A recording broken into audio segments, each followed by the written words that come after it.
hope you don't mind. Welcome to the Dadlit Pod, the literary podcast for known sperm donors. I'm your host, Dan Roberts. Tonight, I'm delighted to be joined by author, publisher, and dad, John Murphy, or John Duffy. Sorry about that. John Duffy. You John saw is, you saw Irish and you were like, yeah, he's a Murphy. yeah, he's a Murphy. He's just a Murphy. John is the author of A Ballroom for Ghost Dancing and Where When It Rains. He is also the owner founder of Picket Fire Press, Yeah. which is dedicated to publishing novels of exceptional literary quality. I recently finished Where When It Rains, and I am delighted to have John here to talk about it. John, thank you. Welcome to the Dadlet Pod. This is awesome. Thank you for having me on, Mr. Roberts. Yes, so Your dad John, by Mr. you. yeah, Thanks for having me on, sir. thank you. Thank you. Welcome to our show.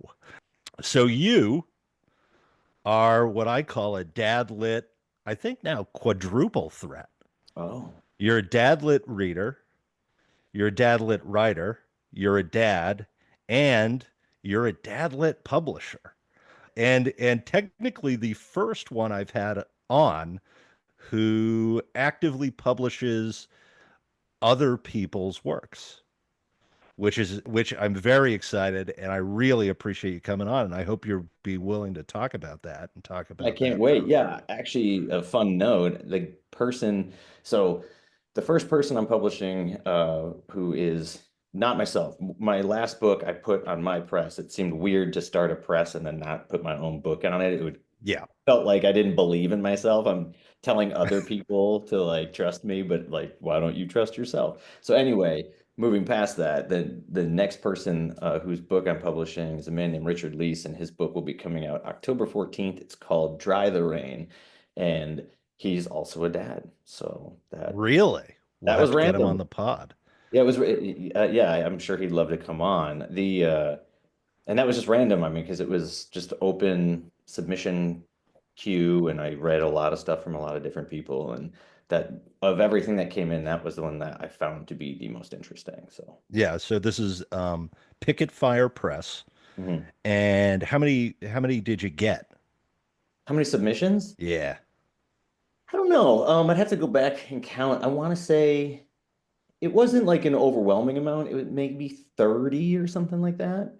I just had an open submission window for a couple of months, and you know, it was sort of this thing too where I was starting this press and like building out a website for it, trying to like start connecting with people on the internet, trying to get it listed on things like chill subs and other places where people could find it, and that all takes a moment. And then yeah, there was only a limited window, and plus I was telling people like on the big list of like sort of what I was looking for, the big criteria page on the website, saying like this is what I'm looking to publish.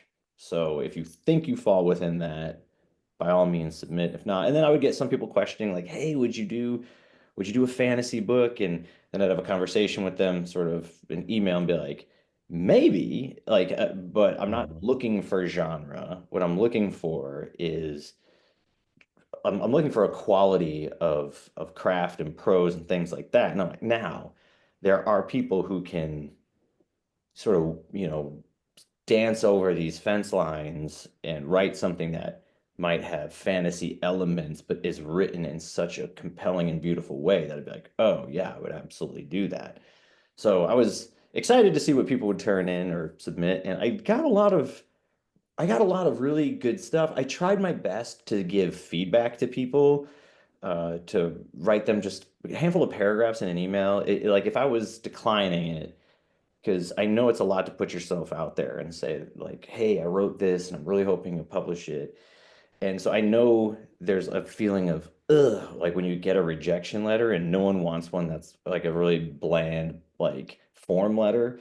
So I tried to say, "Hey, the reason I passed it up was this, or these were the reasons I passed it up, but I did like this, and that, and I don't like." So I would try to be helpful in a way that was encouraging, be like, don't give up on this. This isn't, it's not bad. It's not what I'm currently looking for.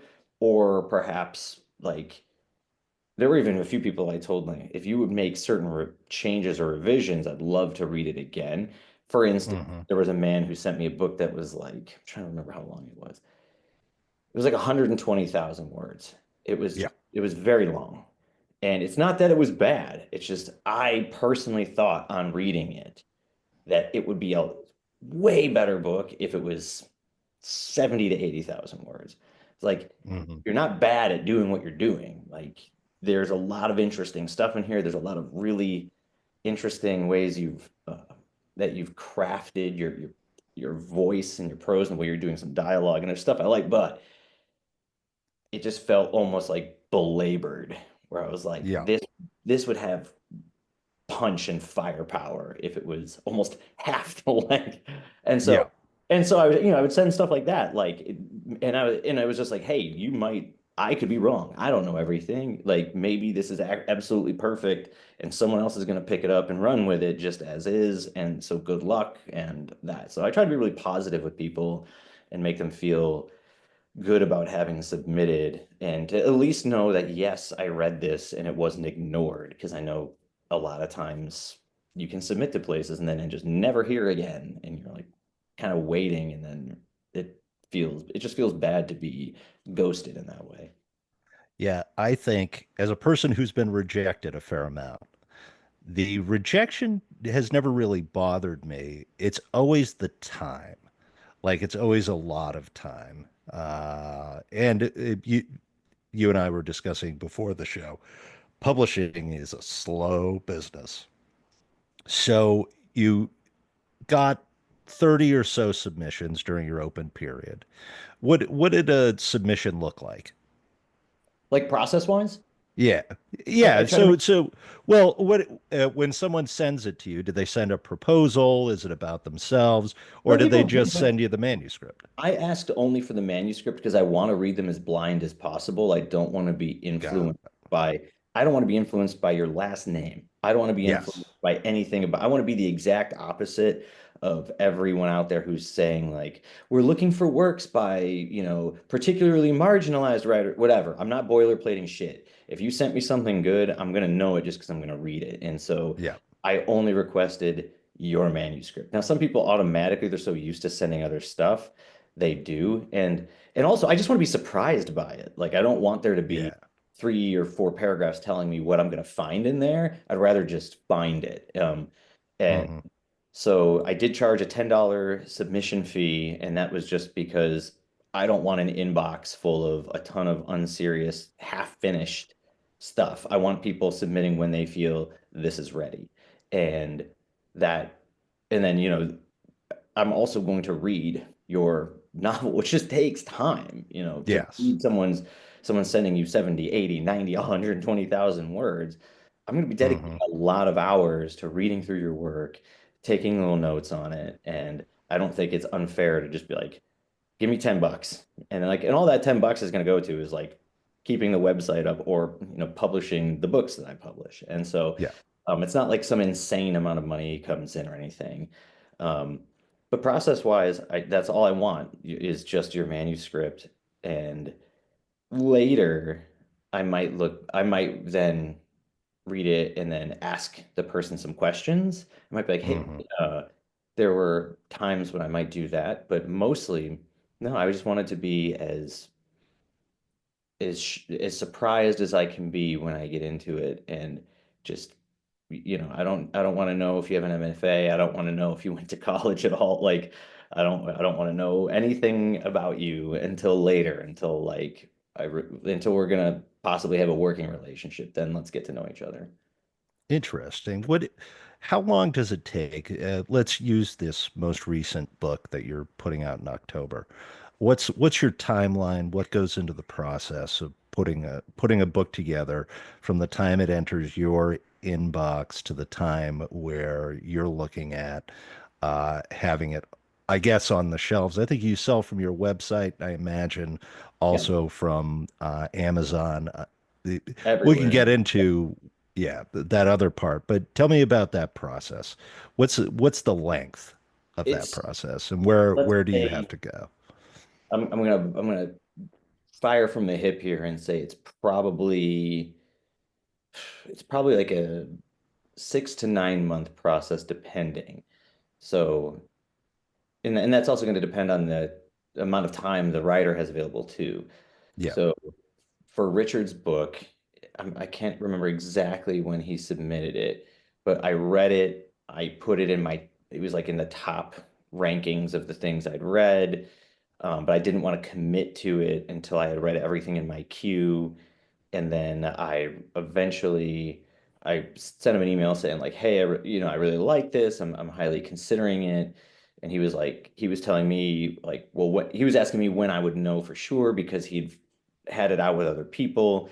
And so I was like, let me get back to you. I have to finish. I have like 2 or 3 more books I got to read before I can give you a yes because I would feel wrong if I had if I had work people had sent that I was not putting in equal consideration.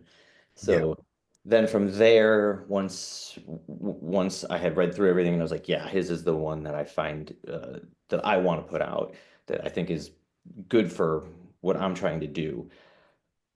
I got in touch with him again. We had a good long conversation, kind of like this, just on Zoom, talked about expectations. I drafted a contract. We had to go back and forth over that a little bit. I mean, he was very amicable to everything. We decided what we thought would be fair for how we would work and how he would be compensated. And then after that, it was sort of like revision stuff. So I read through his manuscript again and I dumped it into just like a Google Doc that we could share. And I made a Yeah. lot of suggestions like if I had questions, even the questions could even be stuff like, I just want to make sure I understand. Like, you've written it this way. This is how my brain interpreted it, but I want to be very clear that this is what you mean. Hmm. Or I'm not asking you to change this. I'm just asking for my clarity. You please explain a little bit of this. So for my own clarity, so when I'm going through the whole manuscript, I have a very good overarching understanding of what you're trying to accomplish. And then yeah, and then so it'd be all the little stuff from typos to my thinking, like, I think actually if you strike this sentence, strike this sentence, strike this sentence, I think it's more powerful. But I won't tell him what he has to do. I'm like, this is your book. You're gonna like you sign off on everything. It's in the end, it's yours. But please just give good faith consideration to my suggestions. And then we went back and forth on that a few times, always in a good spirit of collaboration. And then after that, and then in sort of meanwhile, I'm working with an artist to get the cover done and going back and forth trying to get that done, showing it to him, asking for his suggestions. I really want the author to be involved in their cover design as much as possible. The artist is really the one bringing the big game on that, but I like to show the writer the drafts of the cover because you don't want to get a cover back and feel like you're stuck taking it and it just doesn't feel at all like what you wrote. And Yeah. so doing that, that's sort of simultaneous. And now we're at the point where I have the book laid out and it's the cover is designed, the cover, so it'll be in hardcover and in paperback. I do limited edition hardcovers for books that are only available through the website. What I might do is update that to be the initial print run of hardcovers is only available through me, and then after a certain point in time, second printing can be available through any other outlet to make hardcovers available for people who want them. I love a hardcover book with a dust jacket. It just feels so much more powerful as a book. Plus, if you go to the Picket Fire website and you see the covers that John's put together, they're absolutely gorgeous. Yeah, and But I we'll always get work into with that. Yeah. artists. Yeah, I always work with artists. I will do I'm absolutely against all things AI. Like I hate them. I want good artists getting paid what they're worth to collaborate and to really think about what they're creating and create something beautiful. But anyway, so yeah, and yeah, we're at the point where it's laid out, and the author in this case, Richard, he's going through it one last time. Like I've gone through it a last time to look at all his last changes, and we're doing like one last little like typo check, grammar check, making sure we didn't miss anything. And then because he's done little rewrites throughout this revision process, I think he's right now kind of drilling his brains out, trying to make sure all of those, because they're the freshest things he's written, are as he wants them. So once that's done, once he signs off on the very final part of the manuscript, I'll change it in the layout however I have to, and then it's off for review, and reviews take months, you know, Yeah. excuse me. So I'll send it to, for instance, independent book review, but you have to wait months for that to come back. And then whatever pull quotes I want from that to put on the cover, so the cover just kind of has to sit and wait until all review stuff comes back so I can put like the punchy review bits on the covers.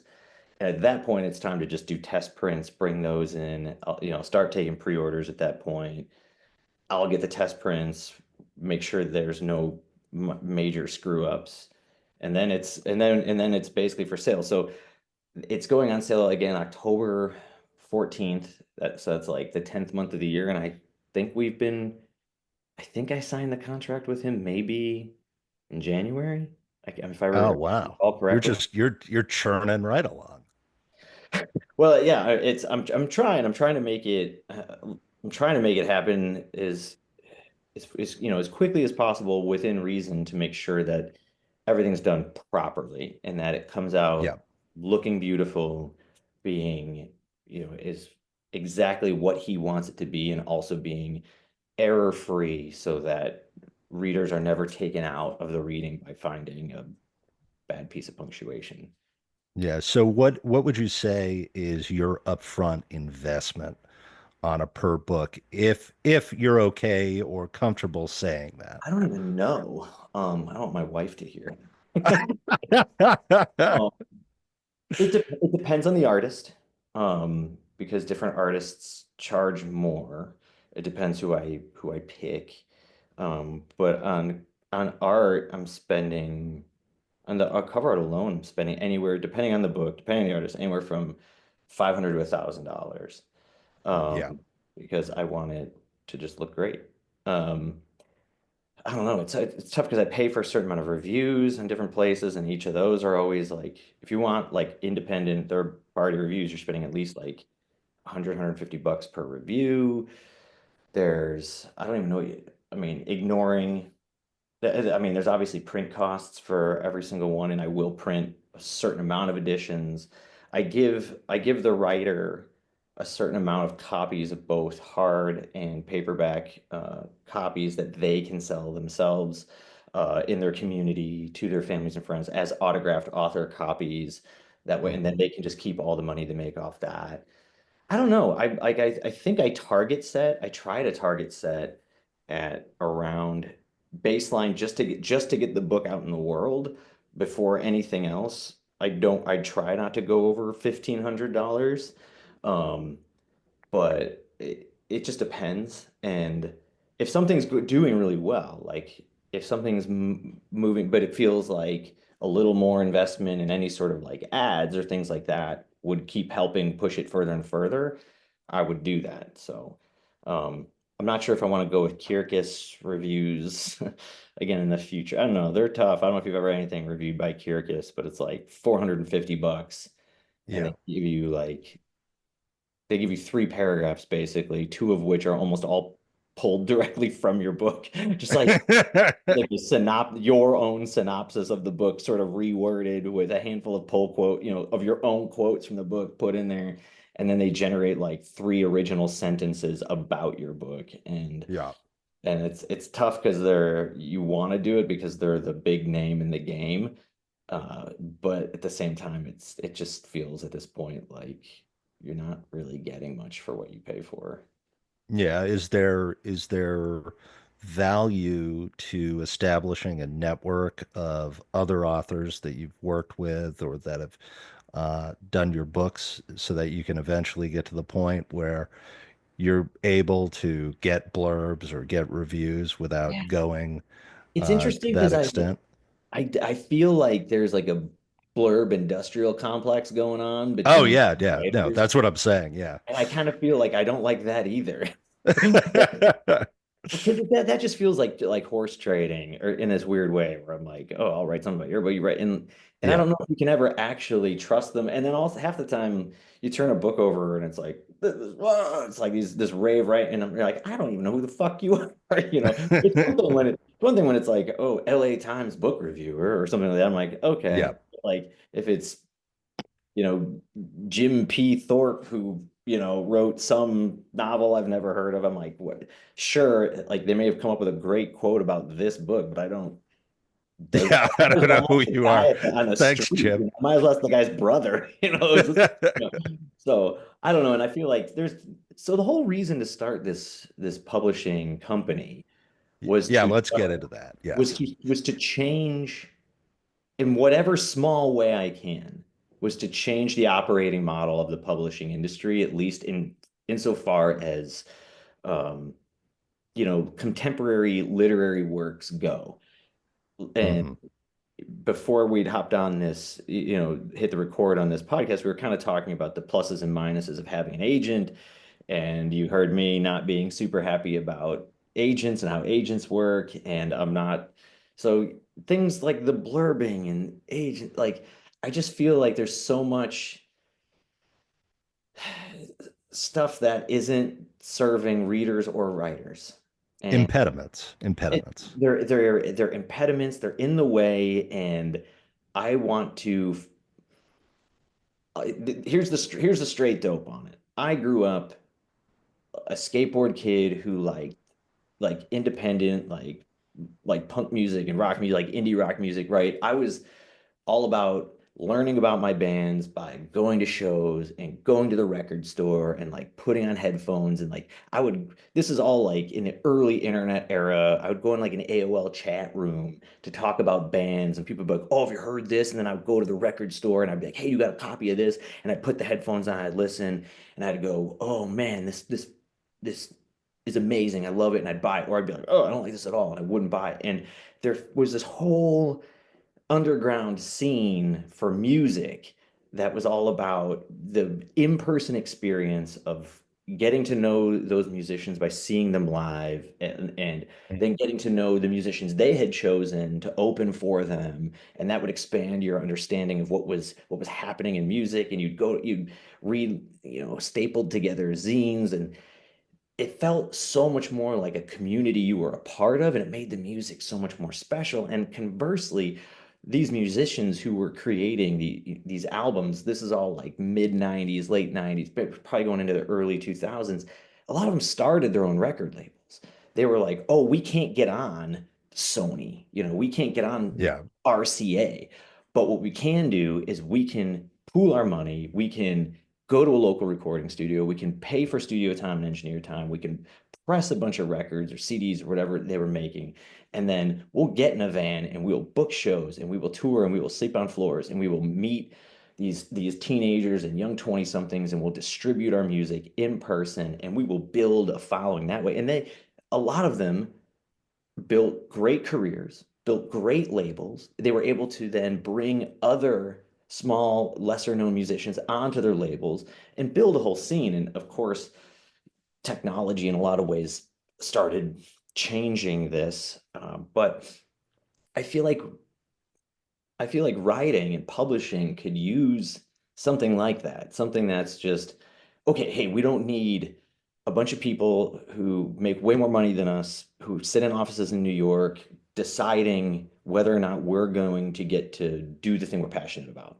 I don't need Yeah. someone who was born into a way better life than me, who is just sitting around, who gets to take 4 vacations a year to Europe, being the one who decides whether or not I get to pursue my creativity and to connect with people with that. So, and I know there's a lot of people who feel this way, and like you see it online if you pay attention, if you're in those online communities of writers, for as kind of disgusting as they are at this point, all being like log jammed on Twitter, but uh, but you can hear it where they're all like, oh, I'm querying, oh, I'm trying to do this, oh, I wrote like, and they're all like desperate for a little bit of attention, and they're all desperate to get like maybe someone to read their book and sell their book, and it's it, and it feels like we're all like there's like thousands of people trying to suck at like four golden teats. And so I called the press picket fire because, fence pickets, it's burning down fences. Like, I want you to be able to just directly send me your manuscript. I will read it. And my hope is that by publishing a book and selling that book, I can afford to publish one more book. That's Yeah. it. If I can, if one day there's a hit and that hit allows me to publish two more books, excellent. Like, I am not paying myself. I'm not in this to make money. Uh, if one day that became a thing, like, holy fuck, that would be awesome. But like, I'm not even thinking about that. I'm just thinking about getting people who otherwise would have something die on a Google Drive, actually have it turned into a beautiful physical book that can go out in the world and connect with people, and that artist can find hopefully their audience. And like, these aren't, I'm not at this stage of the game, what I publish isn't going to be in every airport bookstore, but it will be available, in online on our website, on every like because I'm using Ingram as my printing and distributor, you can get it at any bookstore anywhere if you just request it. You can Yeah. get it at bookshop.org, wherever you like to go, you can get it. And fortunately, we can push for wherever that particular author lives for the stores surrounding them to carry it. And that's usually not so hard to do. Nice. And so you did and put your own book Yeah. on, which is, and forgive me, I only, because it says where when it rains. And I read Where When It Rains. And I have to say, I liked it a lot, but mostly because it reminded me of my own 20s. Yeah. So just for reference, Where When It Rains is the story of a skateboarder who sort of gets, I won't say hung up in Phoenix, Arizona, but ends up in Phoenix, Arizona, and doesn't have a desire to leave. And over the course of the book, experiences what I would describe as millennial 19 or millennial 20s malaise, which is this period where what you dreamed you were going to be doesn't look like it's going to work out. In the meantime, you're dealing with the grief of that while contemplating where to go next. If you go And anywhere at all. if you go anywhere at all. And really, what I mean, that's not a bad description. And what I would, how I would just end it out is that yes, he's dealing with the grief of he's not going to be the thing he always told himself he would be. His Yes. story, the story he always told himself in his head about himself, it turns out is not going to be true. But then he thinks he's kind of found a cheat code in a sense where he thinks he can just exist in this sort of timeless like a liminal band where there is no forward ticking of the clock, right? And where he can Yeah. kind of hide in a place where the seasons don't really turn over, right? It's a permanent summer and he can just kind of, and nothing has to mean anything at all. And that can actually be a beautiful thing if you don't want to face your life. Yeah, there's an element of relief from it. And I think it hits on a lot of millennial themes. Uh Parental divorce, feelings of dislocation. Obviously, the you it mentioned in it or prominent in it is the 2008 financial crisis, which I graduated into the middle of. Also, an important thing that no one really talks about, but is very millennial centric, which is our ability and the necessity of us being this generation where as soon as we were done with our education, we were moving. and we were going someplace else, and we were contending with the experience of meeting new people and the pitfalls and struggles and also the joys and the interesting nature of that. But of course, I think it being I don't know, you wouldn't describe it as a tragedy, and I think in the book, it's difficult to describe. I'll go with of all the books it reminded me of, and I don't know if you'll think this is funny or not. Frank Norris's McTeague. Absolutely. Yeah, so Frank Norris's McTeague sort of talks about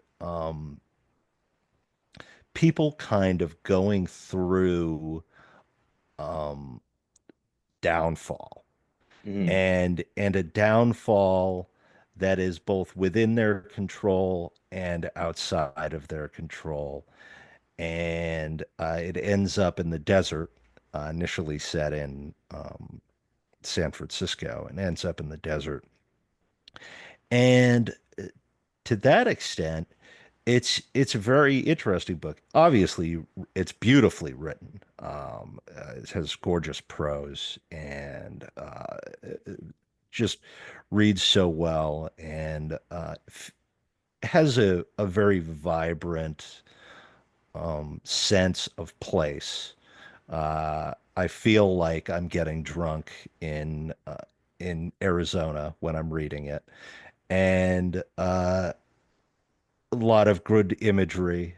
There was a particular paragraph that I really enjoyed.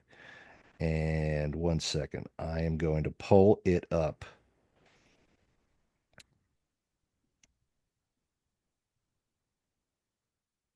And no matter the night's infraction, I'd wake to my internal attorney drafting silent arguments in my defense, reciting them with swagger, reminding the jury that no promises had been made, no oaths violated, implied commitments were inadmissible, and just because Quinn might believe one thing to be true until she spoke her requirements and my own lips confirmed them, all we had were our individual perceptions of our obligations to the other.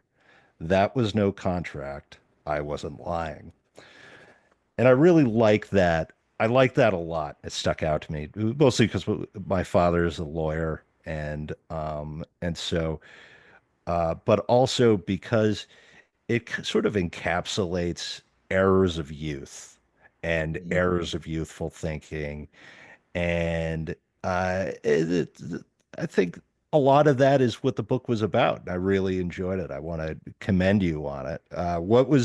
What sort of inspired where When it rains. Yeah. when it rains? Yes, I apologize. No, it's all It's right. yeah, It's funny because it's a tongue twister. People it kind of want is. Yeah, to yeah, say yeah, when where it rains instead of where when. yeah. Yeah. Yeah, it's like a sentence cut off, right? Where when it rains, da da da da da da. Yes. So I lived in Arizona for several years. It's actually where I met Hmm. my wife.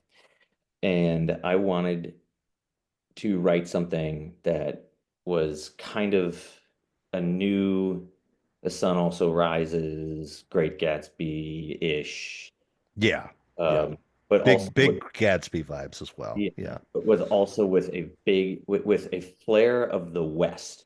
Like Hmm. I consider it in a weird way a Western, but just a modern Western. And it's what does a Western look like in 2008? Like it doesn't have to have cowboys. I mean, whatever Hmm. the predominant lifestyle was in 1860 in the West, well, that's what you'll see in a Western. But what was the predominant lifestyle in 2006 in the West? And you just describe what you saw. And the yeah, so I lived there for several years in my mid 20s, and the lifestyle I lived was not nearly as wild as my Decadent. Yeah, it's my main character. But, you know, it had its moments and it had its nights like that. And obviously the book rises to much more grandiose drama than, you know, any happenings in my life really ever did. But I was very compelled to write something that looked at the lifestyles that we were all living there, sort of, and how they reminded me of what I saw in writing about the lost generation that Hemingway did in The Sun Also Mm, Rises, right? So the concept of the lost generation after World War One that was kind of hanging around in Europe, hanging around in France, these people who saw, like, were part of the war or saw the war, and it was, had sort of devastated so much. And then afterwards, that sort of malaise they felt about anything serious. They just wanted to drink and fuck and just live, and mhm. and you know, go to the bullfights, you know, down in Pamplona. And Hemingway did obviously a brilliant job of capturing that, but it feels that is now a century-old story. And Yeah, I was thinking, you know, I don't think that feeling is unique to any place or time, but it just expresses itself differently with different results in different places and time. And I think, you know, in that post 9/11 world, I do think, as these like elder millennials, I got out of college in '03, that growing up, we had a very sort of set idea of what the future was going to look like if you were grown up in the 90s, right? yeah, Which yeah. is fine and getting better kind of all the time, you know, Yeah, no, it and was Bill Clinton telling us that we were going to be in the information economy, and so we were all going to go to college, we're all going to go and then we were all going to work for insurance companies. and you're watching Friends and Seinfeld, and they're just hanging out having a great old time, aren't they? And like, you know, and but you just kind of think like, oh, and if you remember, like the end of the 90s, it was sort of being called into question by things like Fight Club and sort of, you know, Columbine shooting. You know, there was like this, we almost thought we'd sort of achieved like American suburban perfection, or at least that was the image being Yeah. put forth. And but then these cracks start like coming in that picture. And then obviously 9/11 shakes everybody in this way. We're like, no, the world still exists. And Yes. the trials and tribulations of life as human beings are never going anywhere. You can't technology them away. You can't Hollywood them away. You can't internet them away. You can't Wall Street them away. Like this is life on Earth. And I think a lot of us then left college, you know, you had like the dot-com boom and like the Iraq war starts, and like it just seemed Hmm. this weird, like, what are we going into? Like I was told the future was going to look like this one thing, and then I think a lot of people just felt like, well, I don't want anything to do with any of this. I don't want any Yeah. part of any of this. This is not the future I thought I was going to have. And then on top of that, you do have that weird office space sort of vibe of like, getting just a forever job at some company does seem like it actually sucks. And so there was all, it's like, but also I don't want to go, you know, I also don't want, it's weird because you kind of love the system but hate it at the same time. Like it seems Yes. soul crushing and awful to just go sit in a cubicle for the rest of your life so you can pay for your Buffalo Wild Wings Friday night and your house in the burbs, but also Osama bin Laden destroying the whole thing and everything falling into shambles also seemed awful, you know. And but we all, you know, so there was like these weird competing sort of thoughts in our heads, I believe, or at least in mine, and then seeing so many young people just try to like opt out, but we weren't like hippies. We weren't opting out to like, let's just go like smoke grass and live in the trees, man. Like we were just sort of like, there's nowhere to go, you know, there's nowhere to opt out Yeah. to. So you just sort of like live in the sunniest, warmest, nicest place. Like I might as well pick somewhere pleasant. And then you opt out by just getting fucked up. You know, you just go out every night's a party. Every night's a party. And dude, who doesn't want every night to be a party? And like we Yeah. get shitty service, like we all have college degrees, we got shitty service industry jobs, and we waited tables, and we, you know, we tended bar, or we were line cooks or whatever. And then where'd the money go? You pay, you rent for a shitty apartment with your buddies, or and then you just go out and get hammered. And like you just like what your main goal in life just get screwed. Like go meet, like let's go meet girls. Let's get drunk and meet girls. Let's do drugs and meet girls. Let's whatever. Like go where let's go to the cool bar with the loud music and no lights, and let's just forget everything else. And I think that is not, you know, unique to that slice of time or place, but I think it really perfected it. I think Phoenix and the Aughts just fucking perfected it. Yeah, just really captured And yeah, and that I was sense. like, I just want to put that in a book, but at the same time, I never like everything I write, I want it to be about more than it's just about. And I'm always struck by how there's nothing new under the sun. And like that comes from Ecclesiastes, which is where Hemingway gets the title, The Sun Also Rises, Yes. Phoenix is the valley of the sun, and nothing new happens under the sun. And I wanted the book to be a spiritual battle. Like I wanted there to be like what is the classic timeless, it happens over and over and over again, classic spiritual battle, and it's man's battle with their own duality, right? Like, am I an animal or am I an angel? Am I a bag of meat with physical desires who just wants to fight and fuck and then go die in a hole?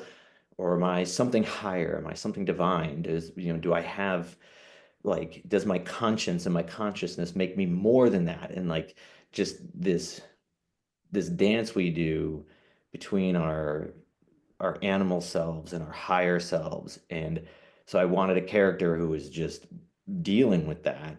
And of course, the book starts with it. You find out he's the reason he's knocked out of his career as a skater is because he's hit his head. And then so there's always Yeah. this underlying question of are the bad choices he's making because he's just a person failing life's spiritual test, or does he have a bit of the brain injury affecting his ability to make good rational choices? Is his executive function damaged? So, yeah, so I tried to just like take it and be like, this is, he's in this desert, ringed by mountains. That's what Phoenix is. And he's sort of trapped in this spiritual battle for his own soul. And that was the goal. That was what I was like looking to create. And yeah. Yeah, it comes through. I would say that it feels that way. So you were spending that period out in Phoenix yourself, and you met your wife there, I did. Yeah. and have progressed certainly better than your main character. Yeah. Uh, I won't ruin the end for anybody, but so what were you doing out in Phoenix when you met your wife? We'll go into the dad stuff now. Yeah, I went there kind of for some of it's a little repetitive, but I went to college. I went to college for film. I lived in Chicago. I got a job working at a post-production company. I worked from Hmm. 2004 in an office. It was a cool office. I could wear a t-shirt. Um, it was in the NBC tower overlooking like Michigan, all that stuff. It wasn't the highest paying job in the world, but I was in the bottom rung of the ladder. And it was one of those things where I could have just stayed and Yeah. just did the thing and slowly climbed up, slowly watched my salary go up. And I could be doing that today. And I had a night where I was laying in bed with my then girlfriend, a cold winter night in Chicago. And I was like, this is the rest of my life. It's this. Like, if I don't make any changes, it will be this forever. And I had all these friends because again, I was really into skateboarding.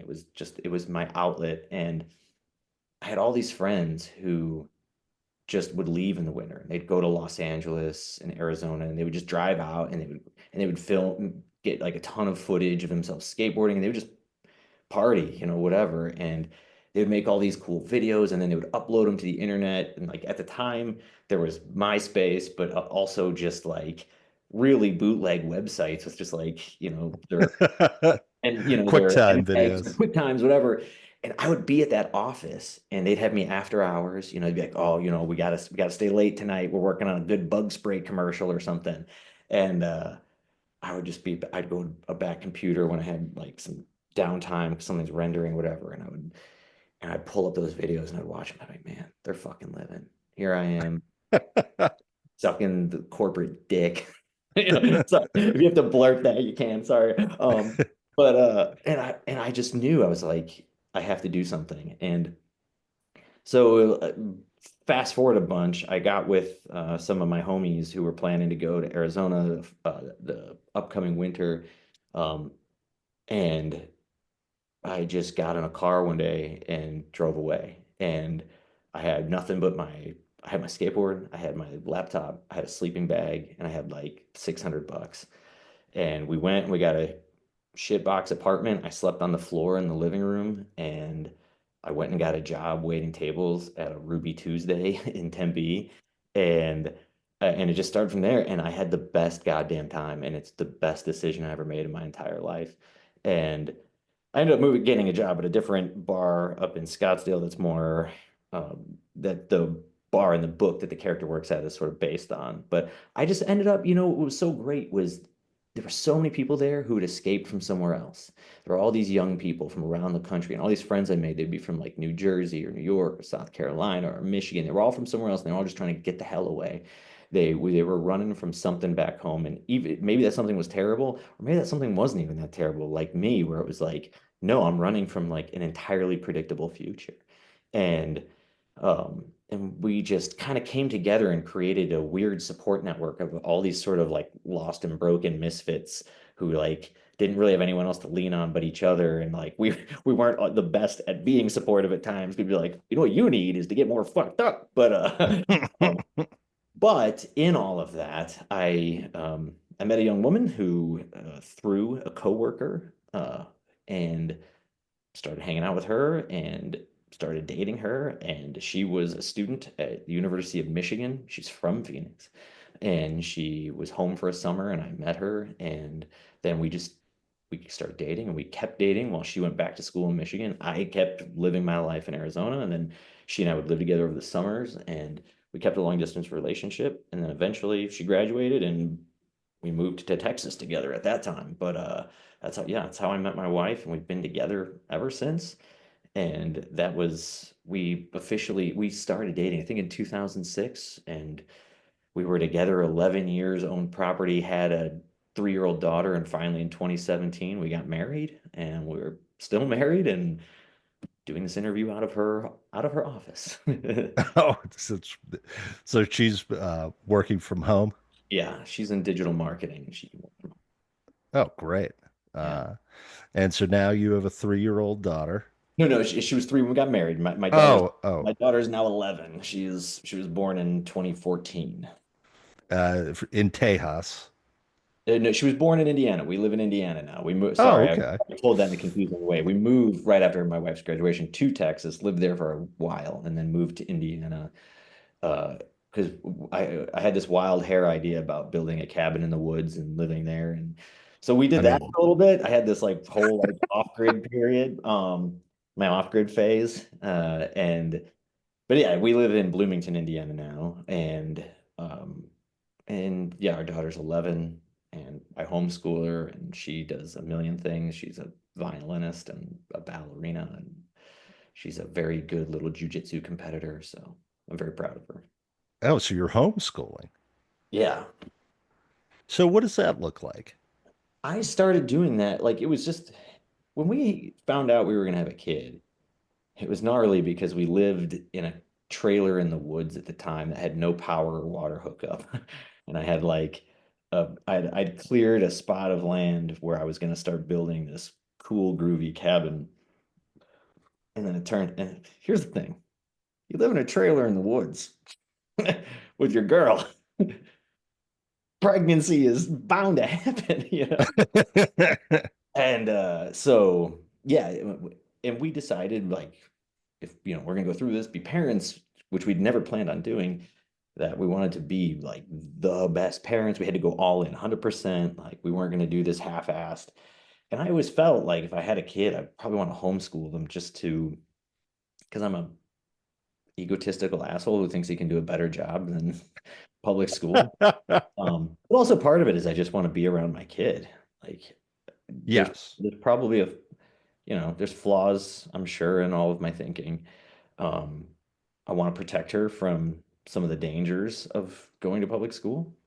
And it sounds, I'm sure people will judge me for this, that's fine. But one of the primary ones is a lot of kids are just fucking assholes and they will destroy your kid's self-esteem if they just decide that yours is the kid they need to pick on every day. And I dealt with like bullying stuff when I was younger, and I was like, I'm not putting my kid through that. Um, Plus, we were living in BFE, like way out in the middle of nowhere. So we started doing the homeschooling thing right off the gun. And then when, the pandemic hit, everyone was homeschooling. And I was like, I already do this. And then kept at it. And hit a point where my daughter, I was able to even just talk to her about it. She was old enough, and she would say, like, and she still does now, she doesn't want to go to regular school because she just doesn't want to wake up that early. I can respect that. Yeah, she gets to set her own clock. She has work she's got to do. I mean, I buy materials and textbooks and things like that. We get stuff from the library, and she has a certain amount of work she has to do every day. And I get to sit and talk with her about it and answer her questions. And we can go at her pace. If she's understanding something really well, we can just blast through it. If she's confused by it, we can slow down. She gets the personal attention that kids don't get when it's like one kid, one teacher to 30 or 35 kids. And I fully respect parents who have to send their kids to school because they, their work situation, whatever, they have multiple children. Like, I'm not dogging on anyone else's choices, but it really works for our family. And then we also get the added benefit of we can go wherever we want, whenever we want, because I don't have to worry about taking my kid out of school. Yes. We take trips. We go to Arizona still 1 month every year because that's where my wife's entire family lives. We go every winter. We go in February or March, depending. We go every year and we hang out. Kid does her schoolwork there. Um, but everything in life we can go on the road if we need to, and life goes on. And that's a great benefit to the homeschool situation. Now, all that said, my daughter has been in the public high school that is up the road. She went to see a play there, and she took one look around at that building and she was like, I want to go here. So, turns 14, things may change. I've, I've said like she's allowed to go to school if she wants. I will not stop her. Um, but I just try to explain what it entails. I'm like, there's things you're gonna love and there's things you're gonna hate. And there's a big part of me that does want her actually to go to public high school because I do think there are a lot of great core memories you get to make there. And for me, like getting her to be able to skip junior high, it's like junior high sucks.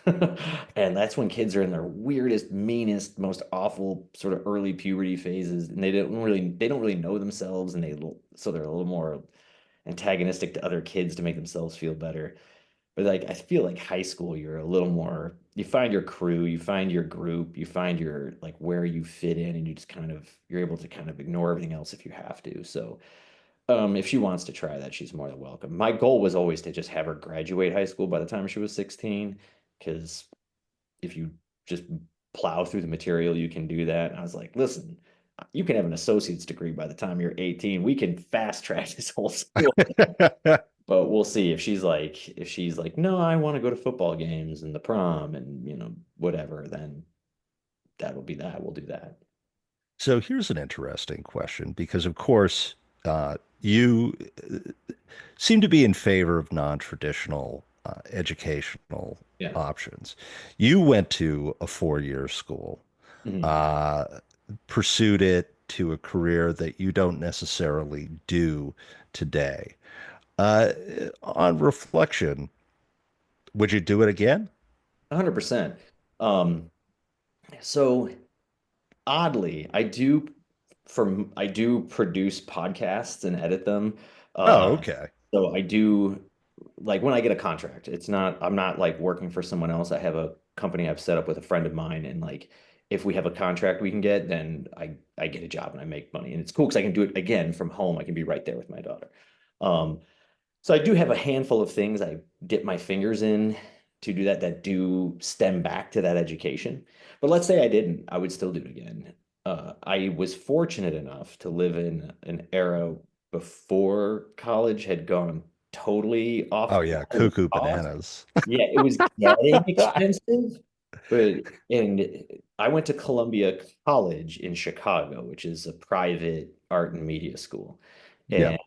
And I went there to study film, and I had a great time and I learned a lot. And I think I got out of college what people are supposed to get out of college, which is I became a just more well-rounded human being. I was able to take 4 years to study a lot of different things, things that may not have had any career implications at all. But taking law and society, taking Eastern humanities, I read the Ramayana, and I read uh, you know books about Japanese philosophy and stuff because I just happened to be in that class.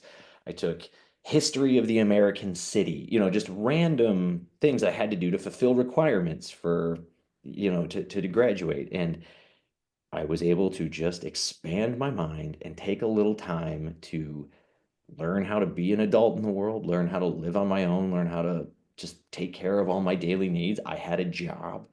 I worked I had a handful of different jobs at school, but then I settled into a really good one once I'd been there for a few years working at the school's editing studio, the editing suite for film students. So I had a job there. So, I work a couple days a week and, make my own money so I could buy my own groceries. And fortunately, I was able to get student loans, and the price of school wasn't $4 billion a year. So Yes. it wasn't a bad trade-off. And I had an amazing time living in Chicago, and I had um, very formative experiences.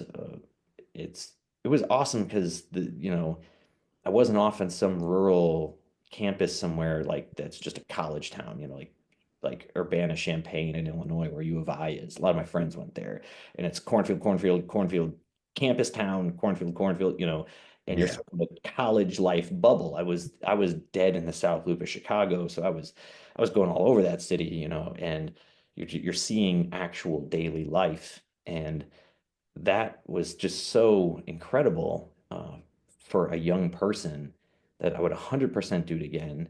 I learned, I feel like I learned so much in that time. If you sort of graph someone's growth, I went through just sort of it's like a parabolic sort of upswing in that time, and worth every penny I didn't pay back. Worth every penny I technically still owe. So, what's the next work in progress for you? Yeah. So my last novel did come out in 2024 at the end, and I was really happy with it. And I worked on it for a very long time, and I am very happy. I'm very proud of it, and I wanted time to just sit and just like stew for a while and my thoughts and my feelings. It's hard because when you put out a book, and anyone who's listening to this who's getting ready to put out maybe their first book, I feel you have a lot of expectations, a lot of hopes. You really want to hear back good things, and you want to hear them back fast. Like, been out for That's 3 weeks. true. Why aren't I famous yet? And like it's not even that you expect that you'll get famous, but you just want to hear accolades. You want to hear people say that thing you did a good job because you spend so much time working on it. And there's people who write different genres and people write at different speeds. And there are some people who are like, oh, I write 2 books a year and I sell them for 99 cents on Amazon Kindles or whatever. And Godspeed. Um, what I'm trying to do is craft what I hope is very quality, modern, like literary fiction. And I have young vibes and young millennial themes and shit like that. But Well, I'm writing uh, of my time and experience. it's funny. It's funny. We say young. Yeah, We're not, 50 years old. we're young Yeah, compared to other men who publish literary fiction. or Suc- even just, or even just like writing about things and influences that came about that's in our younger lives, right? yeah. Or in my younger life. And so anyway, like I am working on another book, and I'm just taking time with it. I want to put a lot of time into everything I do, and writing is a long game. It's If you want to be a writer, I think you just have to prepare for it to take the rest of your life. And to know, and it's such an interesting idea, but you ask yourself, like, how many books do I even have in me? How many times can I do this? And or how many great books do I have in me? Four, eight, like I don't know. Will inspiration come? Will I be able to get them out? And you look at the how much life you have left. Again, we're not young. And you go, all right, so let's say I'm a lucky man and I live to be 84. I got 40 years left. Like how much time do I have left? And you think, okay, I can do this. I can do this at least a few more times, and I want to use that time. I want to use it Mhm. to, put 3 years into writing something. I don't want to feel like I have to get it out tomorrow.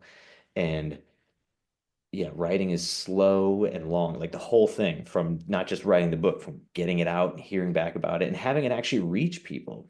How many times do you pick up a book that came out in 1964 and you're like, this book rules, and it's like, yeah, Oh yeah. the writer's dead or they're 90 and well, they're happy you finally got around to it. But you have you have to think about it as this thing that when you're done, it exists forever, or whatever forever means insofar as human existence, right? And Yeah. so you're giving a gift to the future for all time. So do your goddamn best you can. So it really speaks to who you were and who you are. So I am writing something, and it's very kind of dad litty in the sense that um, it's about a man whose daughter has died, and so he sort of becomes a drifter, and he's wandering America, and it mostly is going to end up taking place in Texas, but and he goes through a handful of big stages as he ages after the loss of his daughter, and so it's really about it's obviously going to be a lot about grief and the reasons I'm writing it, like the challenges I was trying to challenge myself with, are mainly like number one, I want a book that can somehow like hit, like I want to be able to almost like draw the reader to tears on like page one. Like, can I do that? Right? Like most of the time when you really get affected by a book, it's because you've had the 60,000 words that came first to really suck you in. And I really want to challenge myself to make something that can like gut punch people from the get-go and then be like, all right, are you with me? Are you on this ride? Are you willing to take this ride? And then also, I really like the idea of writing something where it's kind of the opposite of a like a post-apocalyptic novel. In it's probably no secret. If you read what I write, that I'm a really big Cormac McCarthy fan, and I love The Road. The Road's a phenomenal book. You think about books that are about the love of a parent for a child. I mean, for me, that's like right at the top. And he's living in a post-apocalyptic, entirely hopeless wasteland and doing everything he can just to get his son through one more day. And I kind of wanted to try something that was the exact opposite. Someone for whom like they've already lost the world because they lost their child, but the world itself is actually totally fine. The world itself Mhm. is still full of chirping birds and city buses that are on time and all the things. But for him, it might as well all be gray and ash because he lost the only thing that could possibly mean anything to him. And so that's what I'm working on now, and it'll be available. What year is it? 2025. It'll be out in like 2028 or something like that. It's on its way. It's on its way. Yeah. It's on its way. Well, John, if you want, plug your works and Picket Fire, and let us know when do you think the next submission period will be for the literary man to engage, or the literary person. Literary person. Yeah. Like Yes. I'm open to publishing anybody at all, so long as they write something that moves me. The So Picket Fire is picketfire.com. Very simple websites. If you check back every once in a while, you'll see I'll post when the submission windows are coming, and I'm not going to open one of those until either have Richard's book all the way out or basically like just shy of being out. I'll probably wait until it's out because I'm just going to be focused totally on making sure there's no hangups there, making sure books get printed, books get shipped, that he gets everything that he's entitled to, and that I'm doing my best to make sure people hear about his work. And then so it'll be like probably an end of the year thing towards November. So you have time to polish that manuscript. Um, my own books are A Ballroom for Ghost Dancing, which came out in 2022, and that's a shorter, quicker read. It's interesting. The fun thing about writing is like that book, tonally, it starts off more of a bummer, and then like really by the end is pretty life affirming, and people love it. They're like, yeah, like all right. And then my most recent one, where When It Rains, starts off more of like, ain't life a party, and then ends more like, it ends the exact opposite, where it's like, yeah, and Yeah. and I feel like I don't get nearly as many high fives because people are like, rub me out. And I'm like, well, sometimes shit's a bummer, man. Um, but uh, but yeah, so the first book is A Ballroom for Ghost Dancing. The second book is Where When It Rains. You can get them both on picketfire.com if you like actual physical books. They're also available at all the Amazons and all the bookshop.orgs, and they're also available digitally. So if people are digital e-reader people and you like going that route, they're at all of the places. Like wherever you download from, they are available. Well, thank you, John. This has been Dan Roberts and the Dadlet Pod. Thank you for having me on. I appreciate it, man.